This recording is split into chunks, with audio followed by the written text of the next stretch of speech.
Olá, boa tarde. Eu sou a Flávia Cortes e hoje eu vou entrevistar aqui no Instagram do Enlige o escritor Rogério Andrade Barbosa, que vai chegar aqui daqui a pouquinho. E aí já tá chegando um pessoal. O Rogério não não, tá entrando bastante gente já. O Rogério daqui a pouquinho tá aqui.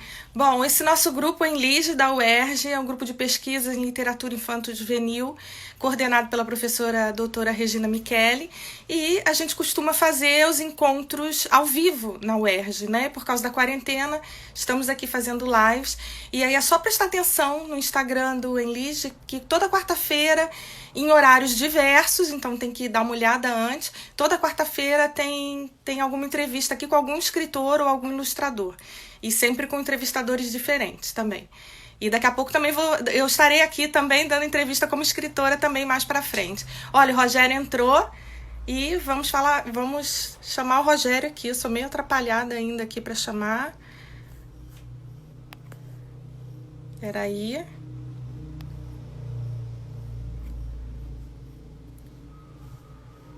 Não tô me achando, gente. Só um minutinho aqui. Rogério. Vê, ele vai entrar já. Esperando a resposta do Rogério aqui, aceitar o nosso convite para começar a live.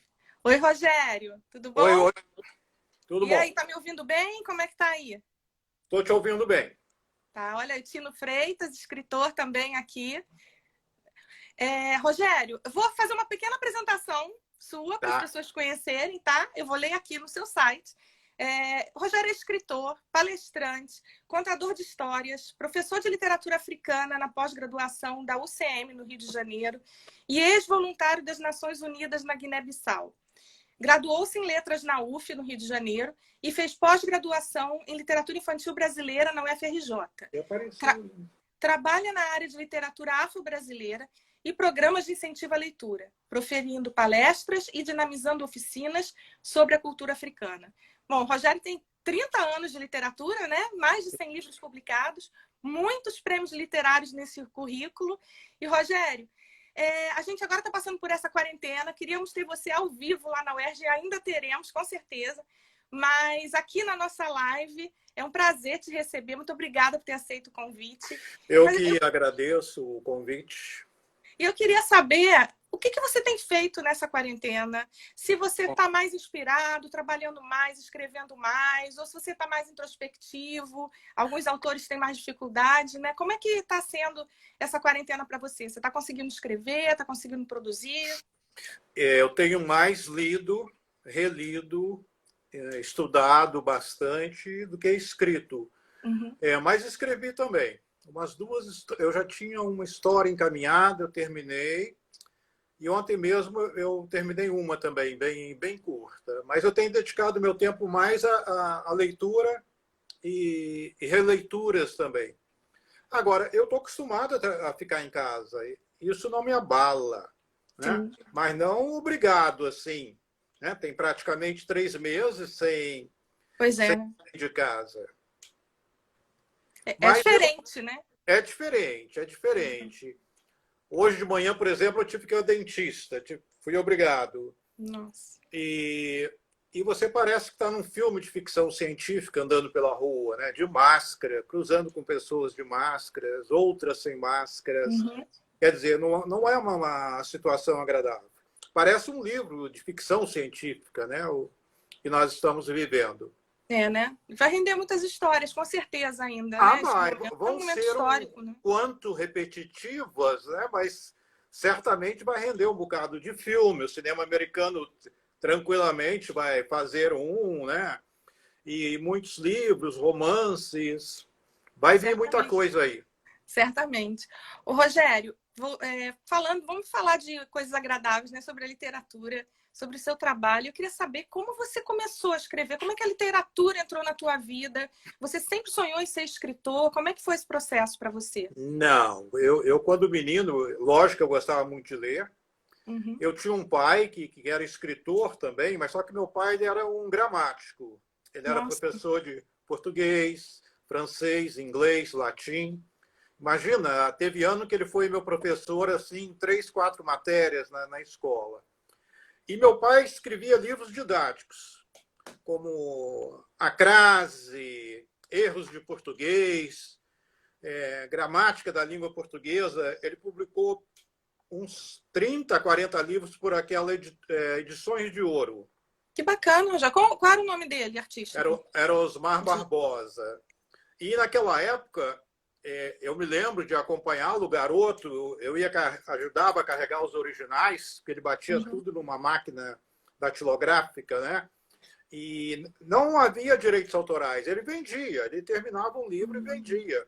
E ficava super contente, que ele chegava lá, entregava e pagavam a ele na hora. E como eu cresci nesse meio, tendo um pai escritor, eu achava que para ser um escritor eu teria que ser tão bom quanto ele na gramática portuguesa, em latim, entendeu? O que, na verdade, eu queria era viajar. Meu grande sonho desde menino, influenciado pelas minhas leituras, era viajar. Sim. Tanto que, quando eu terminei os estudos, primeiro eu tentei entrar para a Marinha Mercante, não consegui. Nossa! Porque eu não era bom em matemática, era a única matéria que eu não gostava realmente, e perdi. A Regina Michele, a coordenadora do grupo, entrou agora. Regina, boa tarde para a gente. Mas como eu sempre gostei muito de ler, porque eu fui criado numa casa cheia de livros, né? Pai escritor, mãe também que adorava ler. E então eu resolvi fazer letras. Eu fiz letras, português e inglês, me formei, dei aulas aqui no Rio, fui professor do município, dei aula em escola particular, pré-vestibular, todas essas coisas que um professor faz, né? Até surgir a oportunidade de trabalhar na Guiné-Bissau como professor, né? Na África. O primeiro país que eu conheci e que eu adorei, gostei muito. Fiquei lá 2 anos. Eu peguei um país pós-independência, onde as pessoas estavam querendo realmente construir um país novo, né? Nós tínhamos turmas imensas, mas os alunos eram muito disciplinados, muito educados, nos receberam muito bem. E quando eu voltei da Guiné, 2 anos depois, eu fiz... Foi meu primeiro livro. Ô, Rogério, uma curiosidade, você ficou lá ensinando português? O que você ensinava? Eu dava inglês, porque eu era português e inglês. Mas foi uma professora de português também, que éramos professores de várias disciplinas: português, inglês, francês, matemática, geografia, história, ciências. Éramos uns 15 professores brasileiros. Então, eu fiquei com inglês. Durante 2 anos, eu dei aulas de inglês. Até porque o país fazia fronteira com um país de língua inglesa também, que é a Gâmbia, e com outro de língua francesa, o Senegal. Então, são muitos idiomas falados no continente africano. Os idiomas impostos pelos colonizadores e também os vários idiomas locais. E quando eu voltei ao Brasil, baseado no diário que eu tinha feito, eu escrevi um livro chamado Laleliloluta, um professor brasileiro na Guiné-Bissau. É um livro que está esgotado, saiu para uma editora muito pequena, e que aqui eu conto como é que foi a minha vida durante 2 anos na Guiné-Bissau. O título, ele está baseado... Esse aqui é a capa do livro, é um menino aprendendo a ler e a escrever. E a campanha da alfabetização na Guiné-Bissau foi toda em cima do método do professor Paulo Freire. Daí que a campanha chamasse Laleliloluta, que a palavra de ordem aqui é luta, né? Então ela vai dividindo e formando, né? Com Laleli, você vai formando outras palavras. Lá eu tive a oportunidade de conhecer o professor Paulo Freire, porque ele visitava periodicamente o país para acompanhar, embora nós não trabalhássemos com alfabetização, né? Mas foi assim uma honra, um prazer conhecer o professor Paulo Freire, que era um ídolo, né? Pessoalmente. Olha, na época eu não tinha a menor ideia como publicar um livro, e eu sabia que grandes editoras na época, como José Olímpio, Record, não iriam se interessar por esse tema. Então, eram os anos 80, eu pensei assim, eu escolhi duas editoras. A primeira foi a do Pasquim, que é a editora do Pasquim. Ela dava espaço para esse tipo de livros. Tinha o Enfio na China, por aí vai. Eu fui na cara de pau, me apresentei, mas não disseram que não estava interessado. Aí eu busquei uma outra, aqui a Me, que era assim, uma editora de esquerda, e o cara aprovou na hora. O editor era um argentino, um exilado, político, ele gostou da temática, mas ele, na época, eu inocente, ele falou assim, olha, a editora é pequena, mas para nós publicarmos os livros, nós vamos dividir os custos. A editora entra com 50% e você entra com 50%. Nossa. Eu não me lembro quanto foi na época, mas a quantia não era grande, porque eu era professor e eu pude dar o que eles pediram. Eu acredito que eu devo ter bancado a edição inteira, entendeu? E ganhei 500 livros, fiquei com 500 livros. Nossa. Imagina, para tentar vender, né? E eu acabei dando vários deles, mas foi o meu primeiro livro. Depois eu fiz uma antologia, essa eu acho que foi pioneira, chamada No Ritmo dos Tantãs. Aqui no Rio, na época, havia um projeto chamado o Zumbi dos Palmares, e me convidaram para dar aulas sobre a literatura africana de língua portuguesa. Falaram, você teve na África recentemente, por que não dar um curso? E, baseado nesse curso, eu lancei uma antologia poética dos países africanos de língua portuguesa. Tá. E, lógico, eu comecei a ir em feiras do livro para ver se eu achava esses meus livros, né? Mas não achava nunca. Não via esses livros. E eu comecei a notar, era anos 87 para 88, que estava tendo assim, uma grande produção voltada para crianças. Estava assim, começando, né?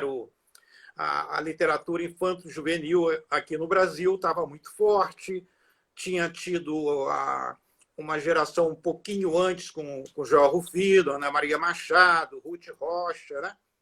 Através Sim. daquela célebre revista Recreio. Sim. E eles deram um grande impulso, o Ziraldo. E eu percebi que não havia nada, na época, publicado para crianças sobre os contos tradicionais africanos, né? Coisas que eu tinha visto de perto, que eu tinha muitas anotações, muitos livros. E eu ousei, resolvi escrever uma história, um velho, um contador, contando histórias para as crianças na aldeia. Eu já contei essa história 1000 vezes, mas... Não, mas tem gente que ainda não ouviu. E é sempre bom ouvir novamente. Pode contar para gente. Um texto escrito em máquina datilográfica, né? Uhum. Na época eu nem sonhava em ter um computador, isso foi há 30 anos. E aí eu coloquei em vários envelopes, uns 10 envelopes, mandei para editoras, Rio, São Paulo, que eu vi. Eu ia tomando nota das editoras que publicavam livros para crianças aqui no Brasil. Sim. E o tempo foi passando e só chegando não. Até que veio o sim, justamente da Melhoramentos. O livro saiu em 88, eles gostaram tanto que, como eram muitas histórias, eles resolveram fazer em 4 volumes, e com ilustrações da Cissa Fittipaldi.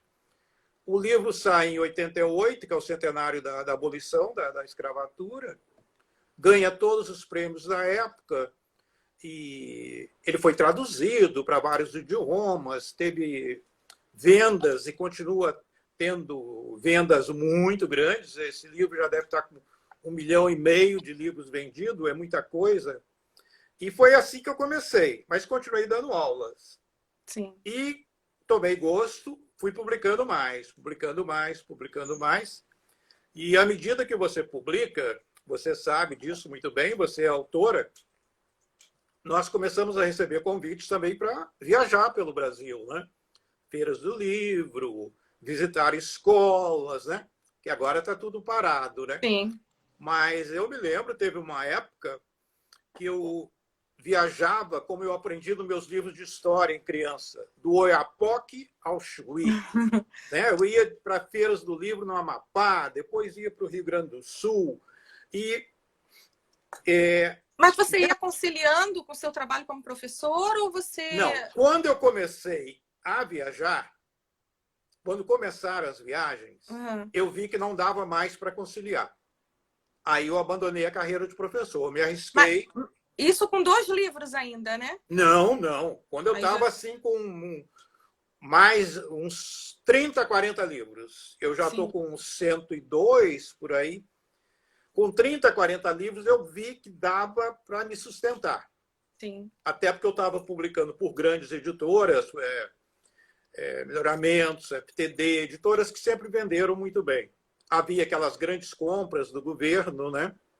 Então, eu larguei o magistério. Eu gostava muito de ser professor, mas não tinha como conciliar, né? E hoje em dia eu vivo disso, eu vivo de escrever.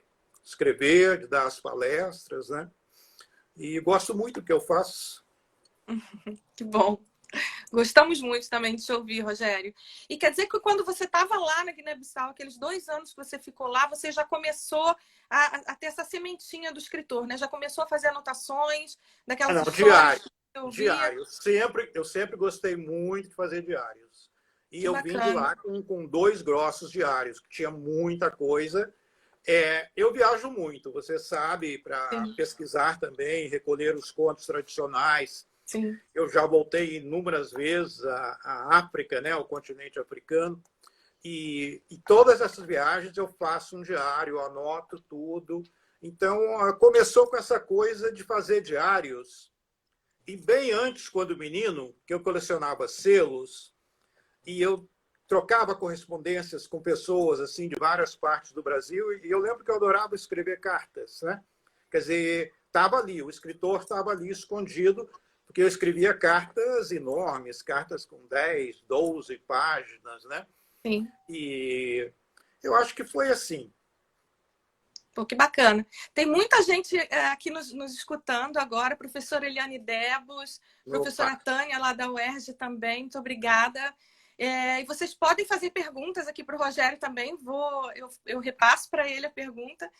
E, Rogério, essa coisa que você falou de viajar muito, eu sei que você viaja muito, né, para a África, e você faz essa coleta de contos, essa recolha de contos tradicionais.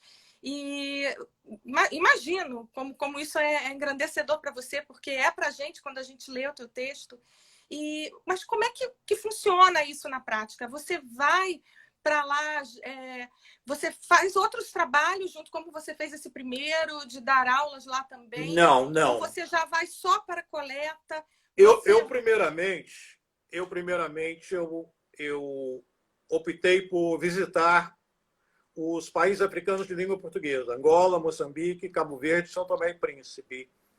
E eu fiquei sabendo que todos esses países, as embaixadas brasileiras, elas têm um centro cultural. Centro Cultural Brasil-Angola, Centro Cultural Brasil-Moçambique.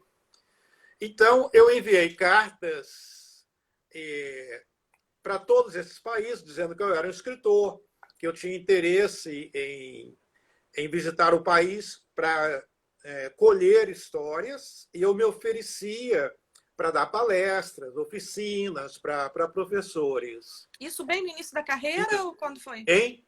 Bem no início da carreira, isso? Não, não. Isso foi a partir do momento que eu já tinha muitos livros publicados. Isso foi de 10 anos para cá. De 10 anos para cá. Sim. E eu já tinha mandado essas cartas quando o João Oliveira, que é o ilustrador lá de Brasília, o embaixador na época do Brasil em Angola, era amigo do João. Era amigo do João Oliveira, e ele convidou o João para fazer um trabalho em Luanda, a capital. E falou assim, seria legal se você trouxesse também um escritor. Aí o João me chamou, então foi ótimo. Nós fomos para Angola, né? Lá eu dei oficinas, mais para crianças, e coletei várias histórias também em Angola.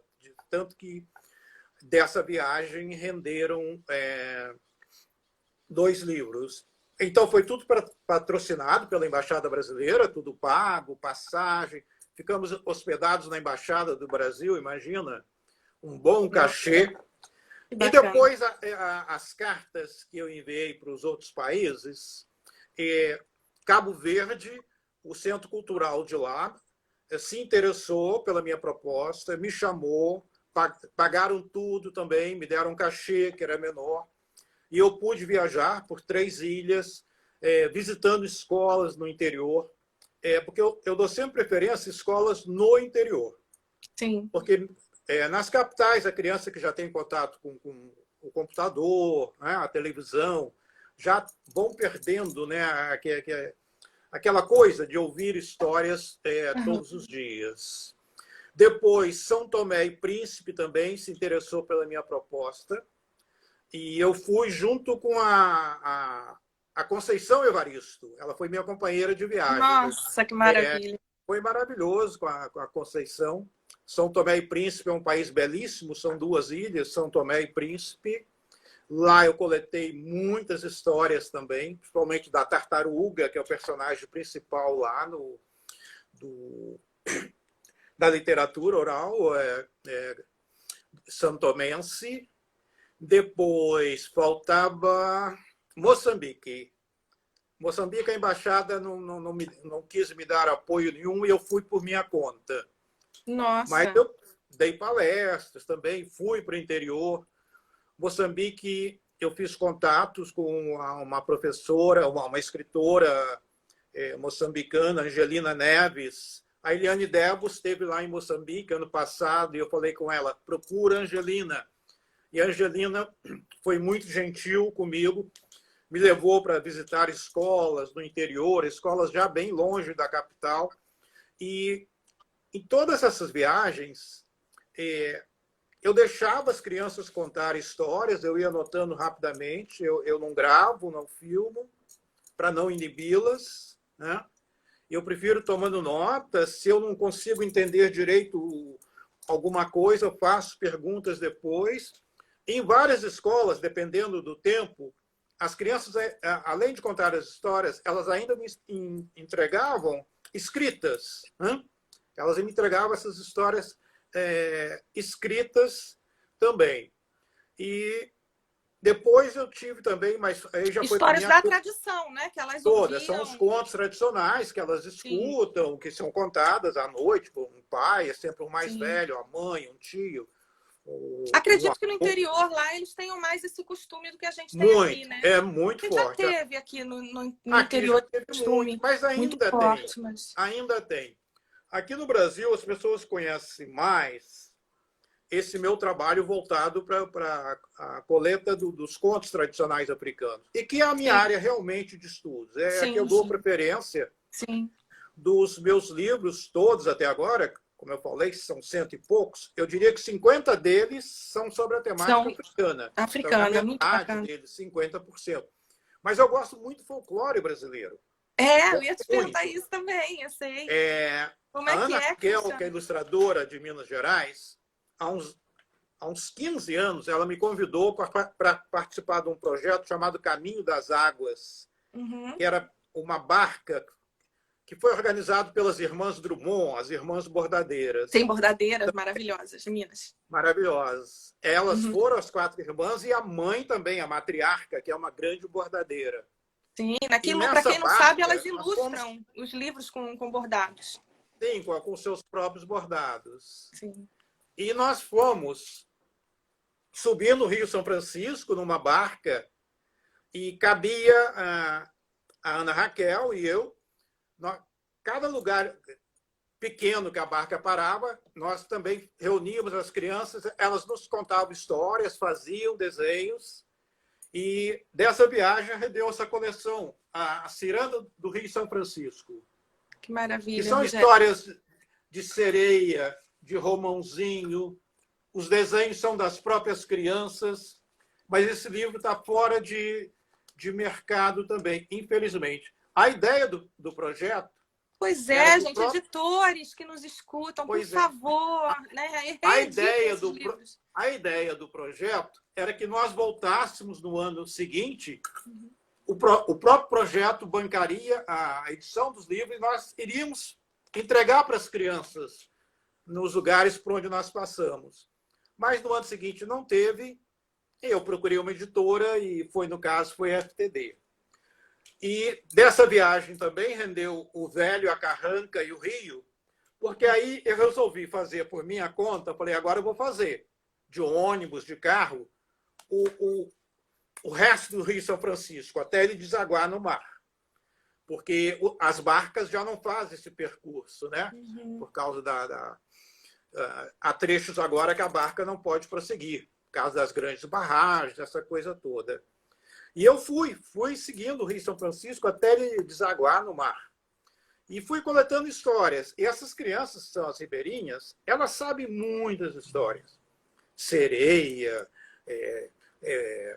caboclo d'água, Nossa. minhocão. E a Nidebo está falando aqui que você né? escreveu sobre o boi de mamão, lá de Santa Catarina. Tenho. Fiz do boi de mamão, fiz do boi bumbá, eu fiz sobre os mamulengos, que eu sempre gostei muito dos modecos, né? Que os mamulengos do Nordeste. São ilustrações do André Neves. E eu também fiz pelo antigo Proler, que nós viajávamos muito pelo Proler. Eu tive a oportunidade de fazer uma oficina em Parintins, né? Lá no Amazonas. E eu dei oficinas durante 3 dias para professores. E o trabalho que eu pedi para os professores foi que eles me trouxessem histórias de lá, de Parintins. Então eu voltei com uma mala cheia dos contos de Parintins, né? Matinta Pereira, muita coisa do boto, da bota. Eu sabia muitas histórias sobre o boto, mas da bota eu não. E foi. Desculpa. Oi. Mas eu estou te vendo, estou te ouvindo. Tá, também, desculpa. Depois veio aqui ao Brasil uma ilustradora americana que ela ia fazer uma residência artística na ilha de Itaparica, na Bahia. E ela queria desenhar algum conto tradicional brasileiro, mas ela não sabia como fazer o contato com as crianças, até porque ela não falava português, ela era americana. Sim. Então eu fui lá para dar uma mãozinha a ela e eu falei, olha, vamos pedir ajuda às escolas, que eu quero conversar com as crianças daqui da ilha de Itaparica para ver se elas me contam histórias. Mas foi um fracasso total, não conseguimos nada.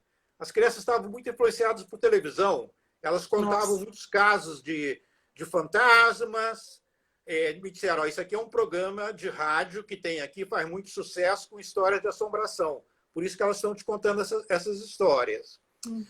E eu fui visitar a biblioteca local, que é uma coisa que eu sempre faço, assim, toda cidade que eu viajo, eu levo um livro e dou na biblioteca local.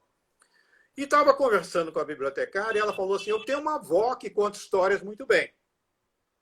Eu falei, você me consegue uma entrevista com ela? Consigo. Ela falou, ela tem 94 anos de idade. Eu falei, nossa. Mas está lúcida. E ela tinha um nome lindo, ela se chamava Dona Bela. E era negra, a mãe, filha de doméstica. Eu cheguei na casa, a casa estava toda arrumadinha, o sofá todo arrumadinho, tinha café, tinha broa. E ela me contou 2 histórias.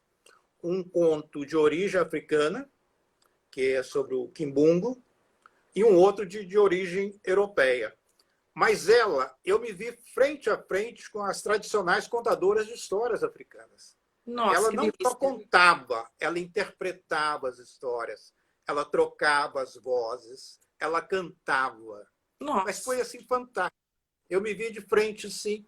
Eu me lembrei assim da velha Totonha, do livro do José Lins, do Rego, Menino do Engenho. Sim. Que tem um capítulo que ele fala de uma senhora negra que vivia de contar histórias, que ia de engenho em engenho contando histórias. E essa Dona Bela, para mim, ela era a Dona Totonha. Ela só me contou 2 histórias, que ela falou assim, agora eu estou muito cansada. Eu falei, não, está ótimo, está maravilhoso. Esse livro saiu também, Contos de Itaparica, mas também está fora de mercado, né? Ah, meu Deus. Ultimamente, com toda essa editoriais brasileiros. Com essa crise que está havendo no mercado editorial, houve muitas rescisões. E uma coisa interessante, quando esse livro saiu, 1 ano depois, eu mandei para a Dona Bela, mandei pelo correio, essa coisa toda.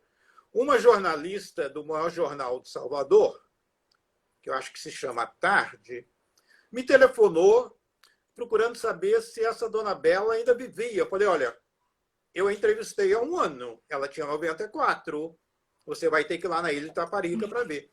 E ela foi, a dona Bela estava viva, ela fez uma matéria de página inteira no Caderno B do principal jornal de domingo, dizendo uma contadora de histórias foi revelada, dona Bela, sabe? Eu me senti assim muito gratificado, né?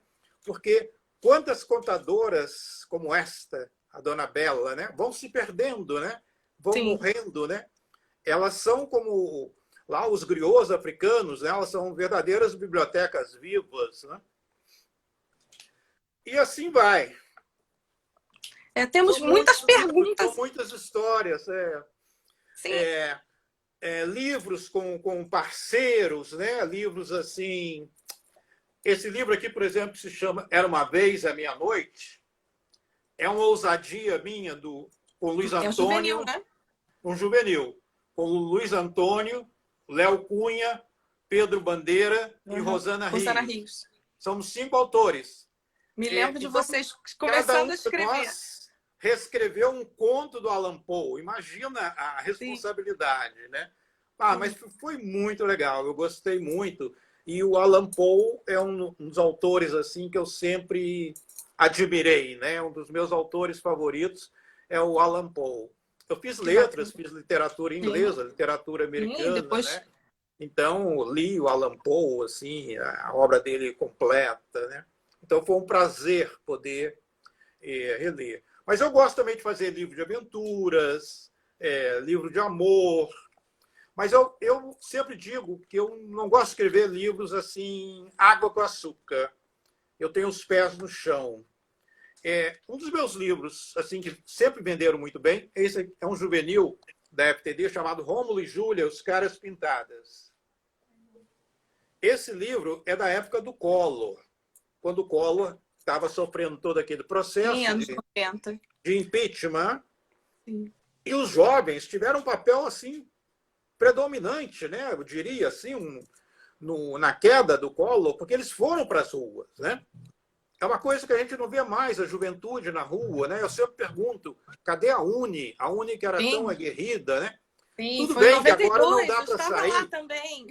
Tudo bem que agora não dá para sair, tá todo mundo né? Estamos em quarentena. Tá Mas eu digo assim, foi a juventude. Eu fui uma passeata que foi a maior que eles fizeram aqui no Rio.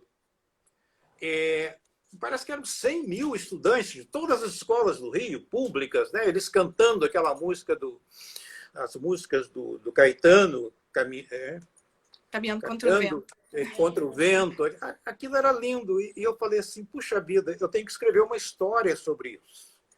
E eu falei assim, eu vou escrever assim, um garoto encontra a garota na passeata, né?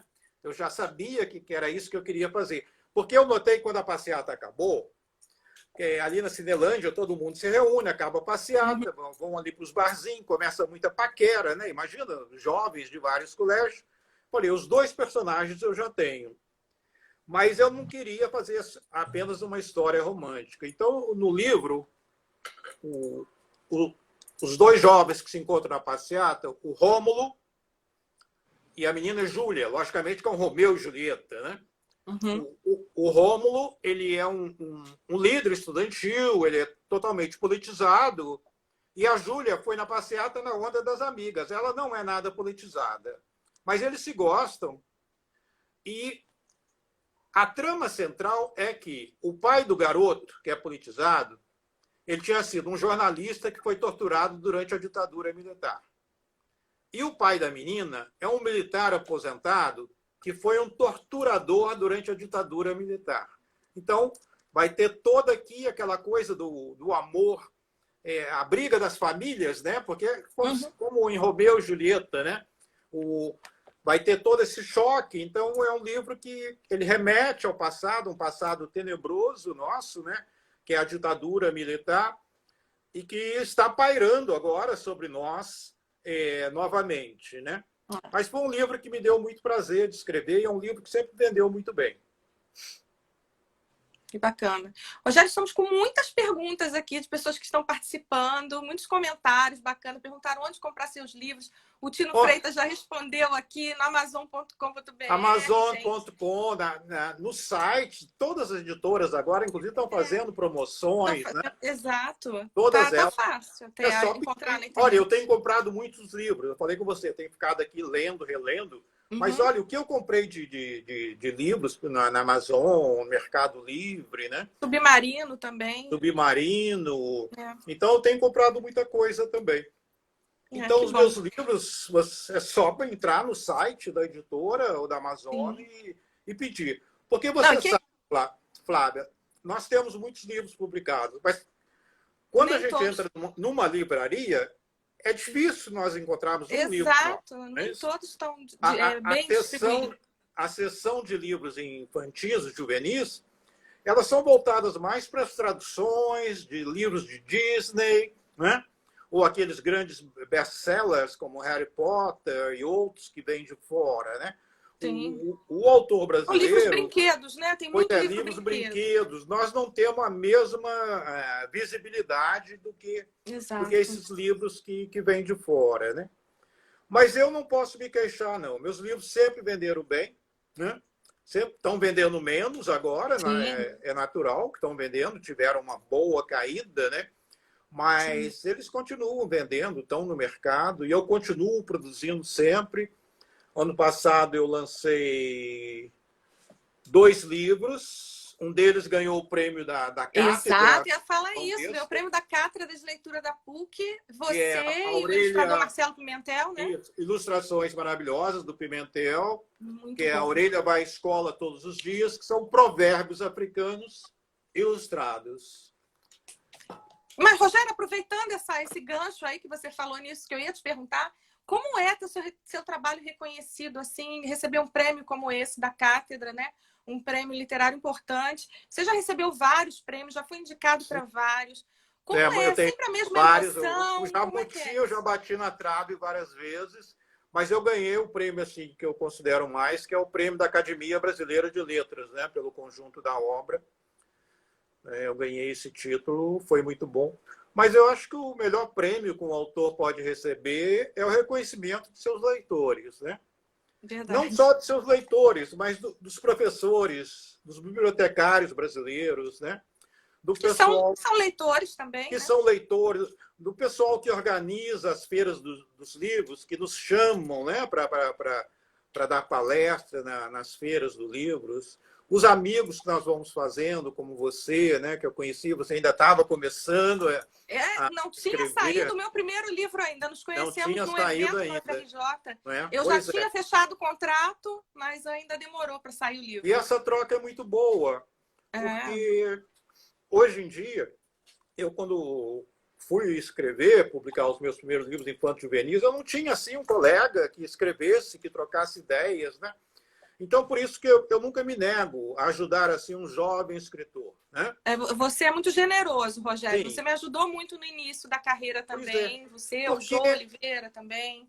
Sim. Porque se eu já estou há muitos anos no mercado, eu já conheço as editoras. Então, se tem um colega que está começando, eu posso indicar, dizer, olha, procure tal editor. Também faço isso, também. Né? Acho Facilita, muito bacana. Porque você não tem como ser egoísta, querer tudo para você, ter medo de competidores. Né? Eu não tenho medo de competidores. Se eu posso indicar um jovem escritor, um deles, por exemplo, que ele me tem como padrinho, é o Otávio Júnior. Né? O Otávio Júnior, que está aí agora, né? O célebre menino do alemão. Do alemão, né? E que tem lançado livros muito interessantes. Porque ele, quando me procurou, como todo jovem iniciante, eram histórias assim muito simples, histórias bem infantis. E eu disse para ele assim, você tem uma vivência tão grande, você tem que escrever sobre as coisas que você vive. Você vive numa comunidade. Tenta escrever sobre isso. E como eu senti que ele era um garoto, na época ele tinha uns 20 e poucos anos apenas. Tá me ouvindo? Tá. Tô ouvindo. Como eu senti que ele não tinha assim posses Eu falei com ele assim, olha, eu ainda vou pagar um curso para você de uma colega nossa, que é a Ana Cláudia Ana Cláudia. Ramos. A Ana Cláudia me deu um desconto de 50%, e eu paguei um curso para ele de 1 ano, e que para ele foi ótimo, entendeu? Porque ele foi aprender lá com uma escritora já experiente, né? Como que é outra escrever pessoa uma muito história. generosa também, que me ajudou muito Que é a também outra, na a Ana carreira. também, vários escritores, escritoras Sim. passaram pelas mãos de Sim. Ana, né? Eu também passei pela oficina dela também. Eu me lembro que uma vez eu fui fazer uma conversa com os alunos dela, eu me lembro que estava você sim. São histórias. A Tânia, a Câmara, professora lá da UERJ, ela perguntou como é que você faz essas viagens, você faz essas visitas às escolas lá na África, mas ela perguntou se você faz isso aqui no Brasil também, se você visita as escolas, se você fala com as crianças, com os jovens. E aí eu pergunto o tempo todo. Um ou outro, você fala com todos, como é que é? Eu visito muitas escolas e a maioria das escolas que nós visitamos, você sabe disso, são escolas particulares, que são escolas que adotam os livros, né? Então são elas que têm condições de chamar o autor. Mas eu não me nego também a visitar escolas públicas, principalmente aqui no Rio de Janeiro, né? Porque escolas públicas de outros estados, elas não têm como bancar uma passagem, uma estadia de um autor, né? Uhum. Então, mas aqui no Rio de Janeiro, se me chamam, eu vou. Eu vou e a única coisa que eu peço assim, é transporte. Eu falo assim, olha, eu quero um táxi, pelo menos. Porque às vezes são escolas bem distantes, né? Eu moro na Glória, né? Às vezes é uma escola em Bangu, em Campo Grande. Mas eu vou. Mas eu aprendi também que a princípio, eu aceitava todos os convites e você chegava na escola, as crianças não sabiam que era você, não tinham feito um trabalho sobre um livro qualquer seu. E eu, de uns tempos para cá, eu passei a estipular algumas coisas. Olha, eu vou. Aprendi isso com você tiverem também. lido ou feito um trabalho sobre meus livros. Senão você chega na escola, as crianças olham para você, começam a falar: Ti, não sabe quem você é. Ti, quem é você? O que você faz? Isso é muito chato. Isso quebra o contato, né? Na África era diferente, né? A África, quando eu sempre digo, é o continente africano. Sim. Porque qualquer escola que eu visitava, mesmo que as turmas fossem muito grandes, as crianças são muito comportadas, elas são muito disciplinadas, elas têm um respeito assim muito grande ao professor, né, ao mais velho, à visita, né, da pessoa que vem falar com elas. Então, mesmo que elas não me conhecessem, elas me olhavam assim com aqueles olhos, tinham o maior interesse em me escutar, né? Já sabiam que era um escritor brasileiro que tinha vindo ali para ouvir histórias delas, né? Outra coisa interessante também nessas viagens pela África é que em Cabo Verde e na Guiné-Bissau, a língua oficial é o português. Mas eles têm a língua nacional, quer dizer, que é uma mistura do português com os diversos idiomas falados ali, que se chama o crioulo. E muitas escolas que eu fui no interior, as crianças preferiam me contar as histórias em crioulo, porque elas se sentiam mais à vontade de me contar as histórias do que em português. Eu sei que você fala várias línguas, mas você fala o crioulo também? O crioulo da Guiné-Bissau eu aprendi, porque eu fiquei lá 2 anos, tive que aprender, não é difícil, mas agora eu estou um pouco enferrujado. Mas o de Cabo Verde já é diferente, parece quando a Guiné, mas é diferente. É o mesmo, é o crioulo, é o mesmo, passou por essa mesma mistura, o português misturado com os vários idiomas africanos. Mas dava para entender, às vezes não dava para entender tudo, e um tradutor me ajudava, né? E ano passado eu tive em Gana, mas as crianças que vão às escolas em Gana, elas são alfabetizadas em inglês, então eu não tive dificuldade em dar palestras, em recolher histórias. A Etiópia também foi a mesma coisa. As crianças, pelo menos nas escolas maiores que eu fui, não por toda a Etiópia, elas também falavam em inglês comigo. Que maravilha. Sempre gostei de estudar idiomas também, adoro. Maravilha. Deixa eu ver outra pergunta aqui. Da Elma Regina. Nas viagens mais recentes, você contava ou lia para crianças de lá as histórias da África ou priorizava as histórias brasileiras? Ela quer saber se quando você vai para a África, você ouve muitas histórias, mas o que que você conta? Histórias de lá ou histórias de cá? Como eu tenho que mostrar os livros que eu tenho, que eu recolhi, baseados na literatura oral africana, obviamente eu conto algumas dessas histórias, mas geralmente eu gosto de ensinar a eles canções brasileiras, canções tradicionais, sabe? Canções do folclore brasileiro. Eu sempre ensino uma canção, porque lá eles gostam muito de cantar.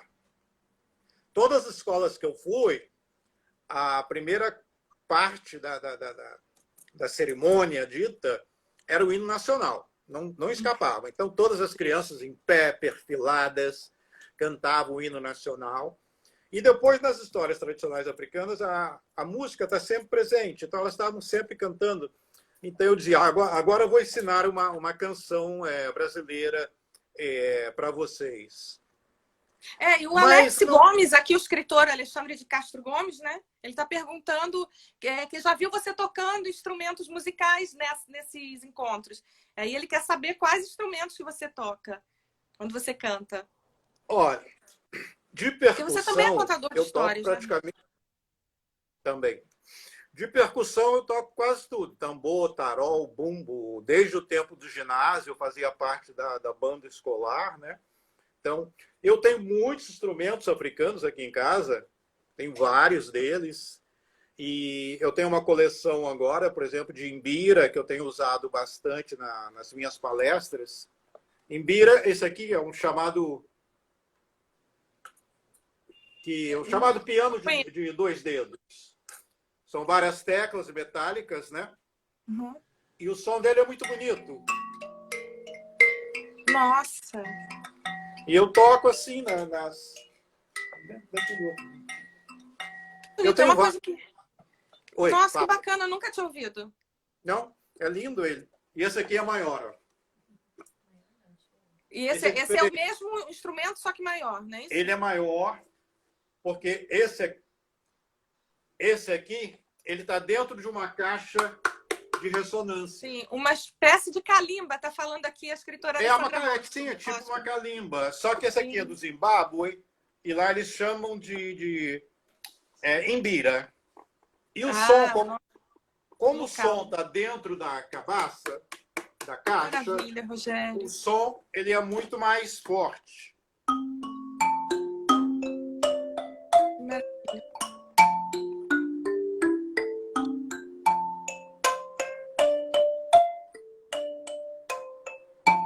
Eu tenho usado muito assim nas palestras agora, oficinas também, que eu dou para professores, né? Música é sempre bom, né?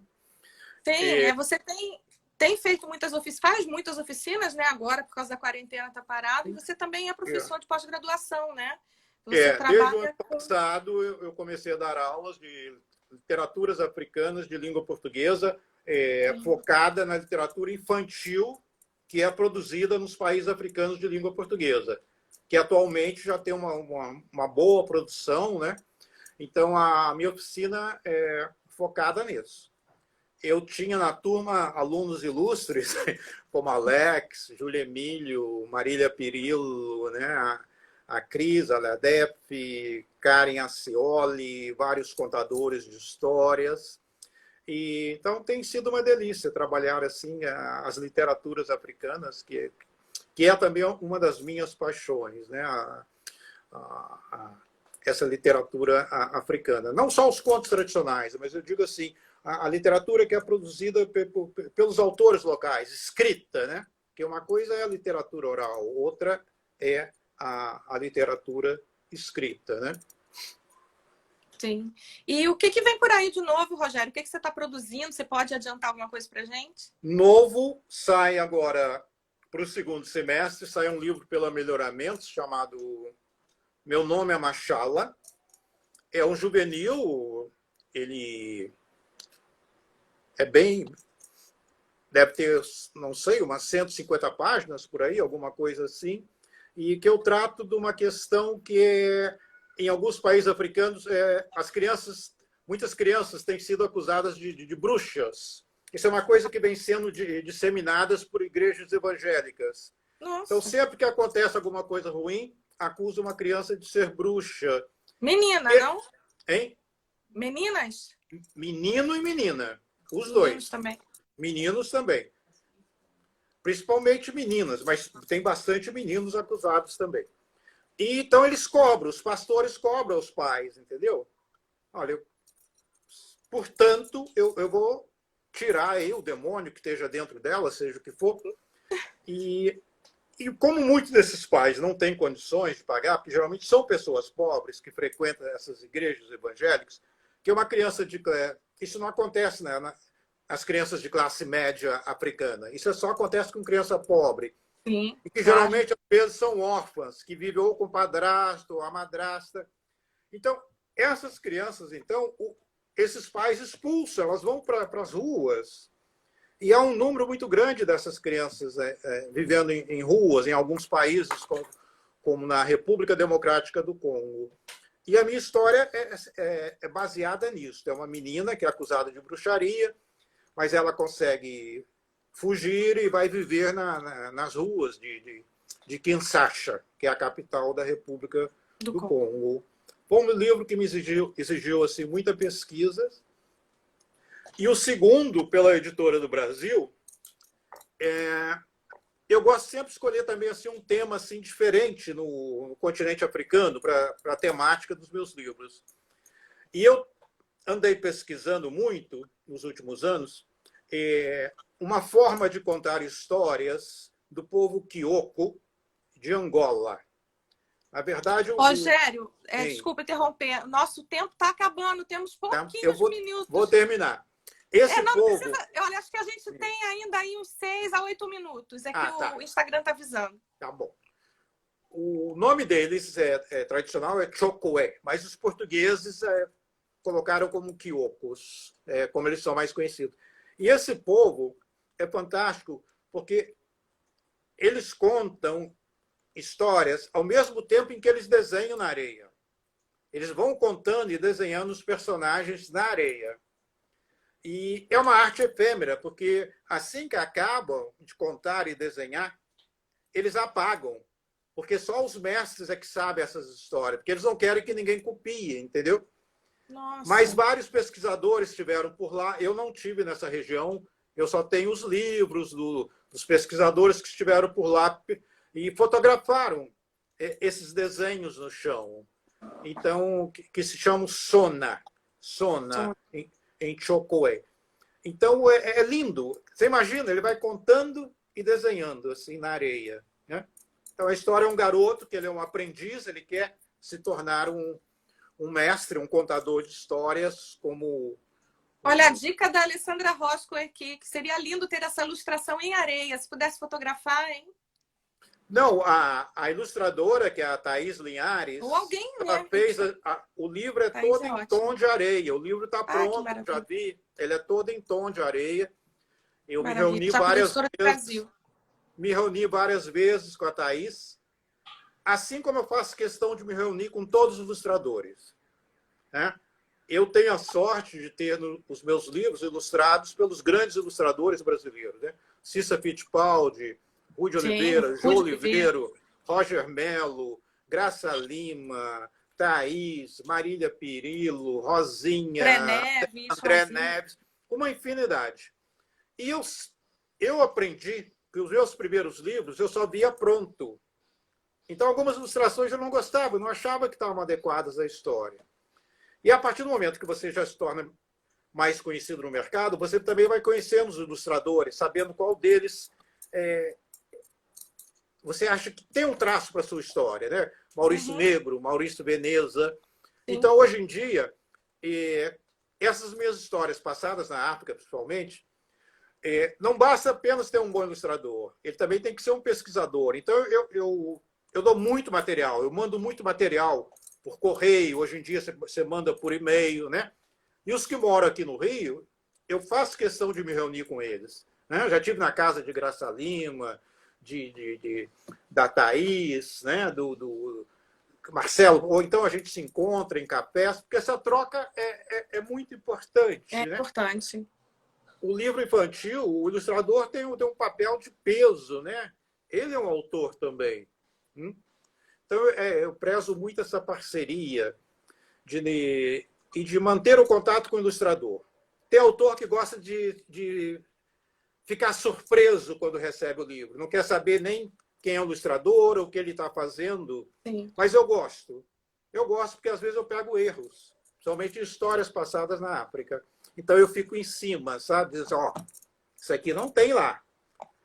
Nesse país, as pessoas não se vestem assim. Não se veste assim. Sim, são coisas que você conhece bem, né? Aí eu mando fotos e digo, olha, é assim, assim, assim, assim. Agora, é lógico, o traço do ilustrador, essa coisa toda, fica por conta dele. É por conta dele, A arte dele. Exato. Mas é uma parceria, Ô, Rogério, um prazer te receber aqui. Eu tinha 1000 perguntas para fazer na sua conversa, que é uma delícia, você já foi respondendo várias. As pessoas fizeram 1000 perguntas aqui, não deu tempo de perguntar tudo, infelizmente. O Instagram só dá 1 hora para a gente, mas espero te receber novamente. Passe e-mail para mim. Quem tiver dúvida, entra na minha página no Facebook. Fala o teu e-mail. Qual o seu e-mail? É escritor.rogerio@gmail.com. Então, quem quiser quando voltar às aulas, e quando voltarem às aulas aí na faculdade, será um prazer aí. Com certeza você estará lá pessoalmente. Conversar aí com os alunos aí de vocês aí da.